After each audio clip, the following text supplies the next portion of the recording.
আসসালামু আলাইকুম, কি অবস্থা সবার? আশা করি নিশ্চয়ই ভালো আছেন। তো বরাবরের মতো আমি আবারও চলে আসলাম ডেইলি মার্কেট আপডেট নিয়ে। তো প্রথমেই ক্ষমা চেয়ে নিচ্ছি, কারণ আজকের এই অ্যানালাইসিসটা পাবলিশ করতে যথেষ্ট সময় নিয়ে ফেলেছি। আজকে একটু ব্যস্ত ছিলাম, যে কারণে আসলে সঠিক সময়ে অ্যানালাইসিসটা পাবলিশ করতে পারিনি। তবে যাই হোক, এখনও আমাদের হাতে যথেষ্টই সময় রয়েছে যে দিনের বাকি অংশগুলোতে আমরা কী ধরনের ট্রেডিং প্ল্যান করতে পারি। আজকের দিনেও আমরা কথা বলবো ডলার ইন্ডেক্স, ইউরো ইউএসডি এবং গোল্ডের মতো চার্টে আমাদের ট্রেডিং প্ল্যান কেমন হওয়া উচিত। তো গতকালকে মার্কেট প্রচুর স্লো ছিল, কারণ কালকে হচ্ছে ইউএস প্রেসিডেন্টস দিবস ছিল, যে কারণে ইউএসএ হলিডে চলতেছিল। এই কারণে গতকালকে মার্কেট প্রচুর স্লো ছিল। আজকে কিন্তু সেটা নাই, আজকে মার্কেটে একটু ভোলাটিলিটি তৈরি হবে। একই সাথে আজকে যে নিউজগুলো রয়েছে সেই নিউজগুলোর দিকে যদি আমরা চোখ বুলাই, তাহলে দেখব কিন্তু আজকে বেশ গুরুত্বপূর্ণ নিউজ রয়েছে। আজকে ইউরোজোনে প্রচুর পরিমাণে নিউজ রয়েছে, যেগুলি খুবই গুরুত্বপূর্ণ। ম্যানুফ্যাকচারিং পিএমআই, এই নিউজগুলো সামনের দিনে ইউরো ইউএসডি কিংবা ইউরোজোনের উপরে কী ধরনের অর্থনৈতিক পরিবর্তন আসতে পারে, এই নিউজগুলো থেকে আমরা কিন্তু সেটা বুঝতে পারবো। তো আমি একটু আজকের দিনে আমি একদমই সময় পাইনি, যে কারণে এই নিউজগুলো নিয়ে আমি খুব বেশি ঘাটাঘাটি করতে পারি নাই, কিংবা এই নিউজগুলো খুব বেশি একটা বিশ্লেষণ করতে পারি নাই। তো আজকেও আমি হচ্ছে টেকনিক্যাল চার্ট প্যাটার্নের দিকেই একটু ফোকাস বেশি দিব। তারপরেও কিছু নিউজ রয়েছে যেগুলো নিয়ে আসলে একদমই কথা না বললেই নয়। যেমন এখানে আমরা দেখতে পাচ্ছি যে ক্যাড ইনফ্লেশন রেট কিন্তু আজকের দিনে আমরা দেখতে পাবো। এটা সন্ধ্যা 7:30 দিকে এই নিউজগুলো আসবে। তো এই নিউজগুলো খুবই গুরুত্বপূর্ণ ভূমিকা রাখে। যেমন এর আগের যে নিউজগুলো নিয়ে কথা বলছিলাম, যে উপরের এই নিউজগুলো যেগুলো আগামী 30 মিনিট পর থেকে হচ্ছে আসা শুরু করবে। তো এগুলো যেমন আমাদের ইউরোজোনের উপর অস্থিরতা তৈরি করবে, আবার একই সাথে এই ক্যাডের যে ইনফ্লেশন রেটগুলো আসবে, এটা যে শুধু ক্যাড রিলেটেড পেয়ারেই ঝামেলা করবে তা কিন্তু না, এটা কিন্তু ডলারের উপরেও কিছুটা প্রভাব ফেলবে, কারণ এগুলো সবই হচ্ছে G7 আওতাভুক্ত দেশ। এখানে কিন্তু একটা প্রভাব কিন্তু এগুলো ফেলবে। তো এখানে আজকের দিনে আমাদেরকে কিন্তু খুব সাবধানতার সাথে ট্রেডিং করতে হবে। যে কোনো সময় আমাদের টেকনিক্যাল অ্যানালাইসিস কিন্তু ঘুরেও যেতে পারে। তো যাই হোক, এখানে আমরা কিন্তু দেখতে পাচ্ছি যে ক্যাড ইনফ্লেশন কিন্তু কিছুটা কমের আশঙ্কা করা হচ্ছে। যেমনটা এখানে ধারণা করা হচ্ছে যে 6.3% হচ্ছে বর্তমান চলতেছে যেটা ইনফ্লেশন, এবং এটা ধারণা করা হচ্ছে যে আজকের দিনে 6.1% হচ্ছে ইনফ্লেশন আসতে পারে। তো এইটা যেমনটা ধারণা করা হচ্ছে যে ওভারঅল যে ইনফ্লেশন রয়েছে সেটা কিছু কমতে পারে ক্যাডে। তো এইটা যদি কমে, তাহলে কিন্তু আজকে ক্যাড কিছুটা কিন্তু উইক হয়ে যাওয়ার সম্ভাবনা রয়েছে। আর ক্যাড যদি কিছুটা উইক হয়ে যায়, সেই ক্ষেত্রে কিন্তু ডলারের উপরেও এটার কিছু একটা প্রভাব ফেলবে।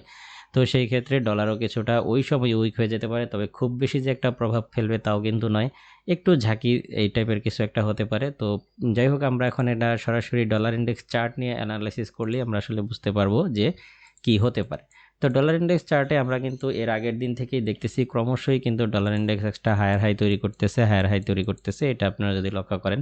তো গতকালকে এই যে 103.77 যে লেভেলটা রয়েছে, এটাকেও আবারও রিটেস্ট করেছে। আপনারা যদি খেয়াল করেন তাহলে দেখবেন যে এই ক্যান্ডেলটা কিন্তু গতকালকে এই প্রাইসটাকে আবারও রিটেস্ট করে কিন্তু উপরের দিকে উঠে গেছে। তো সব কিছু মিলিয়ে আমরা ধরতেই পারি যে গতকালকের অ্যানালাইসিসে আমরা যেটা বলেছিলাম যে ডলার ইন্ডেক্স এই ট্রেন্ড লাইনটাকে ভেরিফাইড করার জন্য আমাদের আরেকটা সুইং পয়েন্টের প্রয়োজন ছিল, যেটা কিন্তু গতকালকে আমরা পেয়ে গেছি। এটা হচ্ছে নাম্বার 1, নাম্বার 2 অ্যান্ড নাম্বার 3। আমরা কিন্তু 3টা সুইং পয়েন্ট পেয়ে গেছি, অর্থাৎ এটা ক্লিয়ার একটা ভেরিফাইড ট্রেন্ড লাইন হিসেবেই কিন্তু এখন এটা গণ্য হবে। সেই ক্ষেত্রে আমরা এটাকে ট্রেন্ড লাইন হিসেবে ধরে নিয়ে আমরা ট্রেড করতে থাকবো, এবং ডলার ইন্ডেক্স কিন্তু এই মুহূর্তে আপ ট্রেন্ডে রয়েছে। তো খুব স্বাভাবিকভাবেই যদি ক্যাড ইনফ্লেশন কিছুটা কমে, সেই ক্ষেত্রে হয়তোবা আজকে সন্ধ্যা 7:30 দিকে আমরা এটাকে নিচের দিকে ডাউন হতে দেখতে পারি, এবং হয়তোবা আজকের দিনে এই ট্রেন্ড লাইনটা ব্রেকআউট দিয়ে এবং আবারও এই 103.77 যে লেভেলটা আছে এটাকে আবারও রিটেস্ট করার প্রয়োজনীয়তা অনুভব করতে পারে ডলার ইন্ডেক্স। এটা সম্পূর্ণই আমার ব্যক্তিগত মতামত। আর যদি ক্যাড ইনফ্লেশন না কমে, এটা কিন্তু আমি বলতেছি যদি কমে, যেটা প্রত্যাশিত রেজাল্ট যেটা ধারণা করা হচ্ছে, যদি ওইটা আসে তাহলে এমনটা হতে পারে। আর যদি না হয় তাহলে কিন্তু এটা এখান থেকেও সরাসরি আবারও অনেক দূর পাম্প করে উপরের দিকে উঠে পারে, এমনকি লাস্ট যে সুইং পয়েন্ট ক্রিয়েট করেছিল এর উপরেও চলে যাওয়ার সম্ভাবনা রয়েছে, যদি ক্যাড ইনফ্লেশন যেটা ধারণা করা হচ্ছে এর বিপরীত কোনো রেজাল্ট আসে। অর্থাৎ যদি ইনফ্লেশন আরও বেশি হয়, সেই ক্ষেত্রে কিন্তু আমরা এমন একটা চিত্র দেখতে পারি। আর যদি ইনফ্লেশন কমে, তাহলে আবারও 103.77 যে লেভেলটা আছে, অর্থাৎ এই এরিয়াতে আবারও টেস্ট করার জন্য ডলার আসতে পারে। তাহলে আমরা ইউরোএসডি চার্টে কী ধরনের ট্রেডিং প্ল্যান করতে পারি? ইউরোএসডি চার্ট যদি দেখি, আপনারা যদি আমার গতকালকের অ্যানালাইসিসটা ফলো করেন, সেখানে কিন্তু আমি বলেছিলাম যে আগামী নেক্সট কয়েকদিন ইউরো ইউএসডি এরকম একটা কনসলিডেশন জোনের ভেতর দিয়ে ঘুরতে পারে, এই সাইডওয়ে রেঞ্জের ভেতরে মার্কেট থাকতে পারে। যদি কথার সাথে মার্কেটের আচরণ মিলান তাহলে কিন্তু একদম সেম একটা প্যাটার্ন কিন্তু আমরা গতকাল থেকে আমরা দেখতে পাচ্ছি। এখান থেকে যদি দেখেন তাহলে ইউরো ইউএসডি কিন্তু বর্তমানে একটা সাইডওয়ে রেঞ্জের ভেতর দিয়েই ঘুরপাক খাচ্ছে। এটা কিন্তু এই উপরের যে লেভেলটা রয়েছে এটা ভেঙে উপরেও যায় না, আবার এই জোনটা ভেঙে এর নিচেও কিন্তু নামতেছে না। তো আজকের ম্যানুফ্যাকচারিং পিএমআই এর নিউজগুলোর প্রভাবে মার্কেট কিছুটা বিপরীতমুখী আচরণ করতেও পারে। অর্থাৎ ইউরো যদি স্ট্রং হয় সেই ক্ষেত্রে এই লেভেলটা ভাঙতেও পারে, আর যদি ইউরো উইক হয় সেক্ষেত্রে মার্কেটটা আরও ডাউন হয়ে আবারও নতুন করে ডাউন ট্রেন্ড ধরতেও পারে। তার মানে আজকে আগামী 30 মিনিট পর যে নিউজগুলো রয়েছে সেই নিউজগুলোর দিকে আমাদের ফোকাস করতে হবে।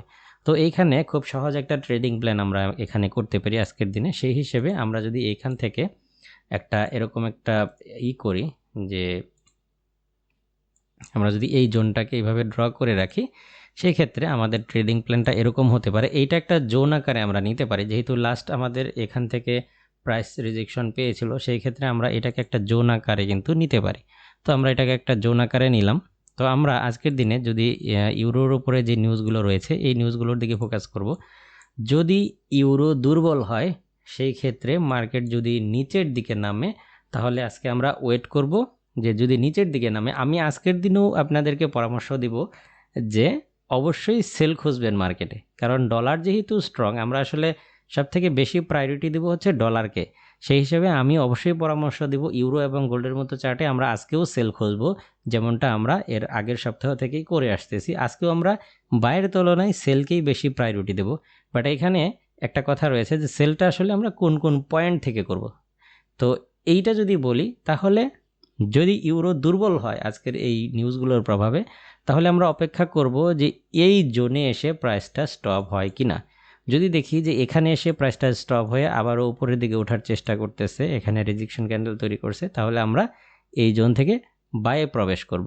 আর যদি এটা এই জোনের নিচে নেমে আসে, এই জোনটাকে ব্রেকআউট দিয়ে দিলেই আমরা এখানে ট্রেডিংয়ে যাব না। ব্রেকআউট দিয়ে যদি আবারও রিটেস্টের সাথে নামতে থাকে তাহলে আমরা এই জোন থেকে একটা সেল আবারও নতুন করে ওপেন করব। সেই ক্ষেত্রে প্রাইসটা হতে পারে এরকম যে ব্রেকআউট যদি এই জোনটাকে দিয়ে দেয়, যে নামতে নামতে এখানটায় ব্রেকআউট দিয়ে দিল, তাহলে এখানে ব্রেকআউট দেওয়ার সাথে সাথেই আমরা সেল ওপেন করব না, এখানে প্রাইসটাকে সাস্টেন করতে দিব। অর্থাৎ একটা দুইটা ক্যান্ডেল ক্লোজ হওয়ার পর এখান থেকে যখন আবারও রিটেস্ট করে আবারও নামতে থাকবে তখন আমরা এই জোন থেকে একটা সেল ওপেন করব, যদি এরকমটা হয়। আর যদি ইউরো স্ট্রং হয় তাহলে আমরা যেটা করব যে স্ট্রং হইলো ইউরো, সেই ক্ষেত্রে তো এই যে লেভেলটা রয়েছে এই লেভেলের দিকে মার্কেট চলে আসার সম্ভাবনা রয়েছে, অর্থাৎ 1.071 যে লেভেলটা রয়েছে এখানে।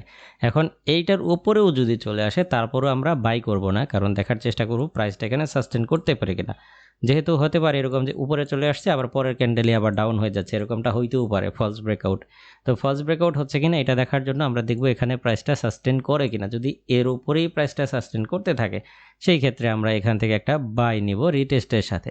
আর যদি ব্যাপারটা এইরকম হয় যে না এইটাও ভাঙলো না নিচের এই জোনটাও ভাঙলো না, সেই ক্ষেত্রে আমরা খুব সহজেই ট্রেডিং প্ল্যান গতকালকের মতো যদি এই জোনে পেয়ে যাই এখান থেকে একটা সেল করব, এবং এই জোনে পেয়ে গেলে এখান থেকে একটা বাই করব।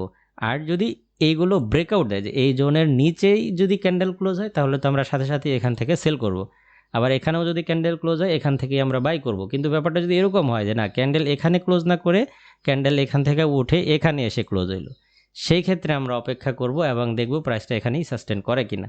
এবং একই কাহিনী নিচেও, যে প্রাইসটা যদি নিচে এসে ক্লোজ হয় যে এখানে এসে ক্লোজ হলো, সেই ক্ষেত্রেও আমরা দেখার চেষ্টা করব প্রাইসটা এখানে সাস্টেন করে কিনা। আমি মনে হয় আপনাদেরকে বোঝাতে পেরেছি। এবং এই মুহূর্তে ইউরো যে জায়গায় অবস্থান করছে এটা একটা নো ট্রেডিং জোন, এই কারণে কারণ দেখুন এখান থেকে নিচ থেকেও অনেকটা জায়গা রয়েছে নিচে নামার, এবং উপরেও কিন্তু ওঠার যথেষ্ট জায়গা রয়েছে। অর্থাৎ এখান থেকে আমরা বাই এবং সেল যেটাই করি বড় ধরনের একটা লস হওয়ার সম্ভাবনা রয়েছে। আশা করি আপনারা বুঝতে পেরেছেন। আর এই সমস্ত জায়গায় যদি আপনারা ধরেন এখান থেকে যদি বাই করেন তাহলে স্টপ লসটা এর নিচেই দিবেন, আর এখান থেকে যদি সেল করেন তাহলে এর উপরেই স্টপ লসটা সেট করবেন, কিংবা এই সুইং পয়েন্টের উপরে সেট করবেন। আশা করি ইউরো চার্টে কেমন ট্রেডিং প্ল্যান হওয়া উচিত সেটা বুঝতে পেরেছেন। এরপর যদি চলে আসি গোল্ডের ক্ষেত্রে আমরা একটা সুযোগ হারিয়েছি, এই জন্য আন্তরিকভাবে দুঃখিত। আমি হয়তো বা এর আগে অ্যানালাইসিসটা দিলে আপনারা বেশ ভালো একটা সেটআপ এখানে পেতেন। গতকালকের মতোই একদম সেম অবস্থা, এখন যে জায়গায় রয়েছে এখান থেকে সেল করার পরামর্শ আমি দিচ্ছি না। গোল্ডকে যদি আপনারা একটু প্রাইস কারেকশন করে এখানে পেয়ে যান তাহলে এখান থেকে আবারও একটা সেল ট্রেড ওপেন করতে পারেন। এছাড়াও যদি বাই করার চেষ্টা করেন তাহলে যখন গোল্ডকে এই জোনে পেয়ে যাবেন এখান থেকে একটা বাই আপনারা চাইলে করতে পারেন। সেই ক্ষেত্রে গোল্ড চার্টে ট্রেডিং প্ল্যানটা হতে পারে এই রকম যে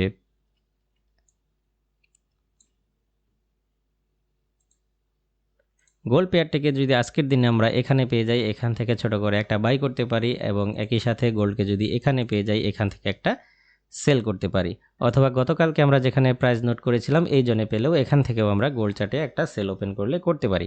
আপনারা যদি এখানেও একটু আর চোখে দেখেন কিংবা একটু যদি অ্যানালাইসিস করেন তাহলে দেখবেন গোল্ড মোটামুটি এখানেও কিন্তু সাইডওয়ে রেঞ্জের ভেতরেই ঘোরার চেষ্টা করতেছে এবং একই সাথে ডাউন ট্রেন্ডের ভেতরেই কিন্তু রয়েছে। সো সব কিছু মিলিয়ে আজকের দিনেও গোল্ড চার্টে আমরা বাইয়ের তুলনায় সেল করাকে সব থেকে বেশি প্রায়োরিটি দেব, চেষ্টা করব সেলের দিকে থাকার।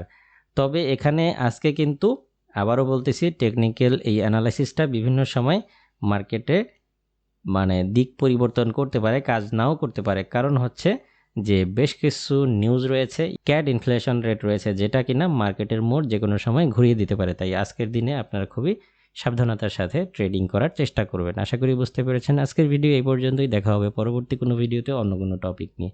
সেই পর্যন্ত আপনি ভালো থাকুন, সুস্থ থাকুন। আল্লাহ হাফেজ।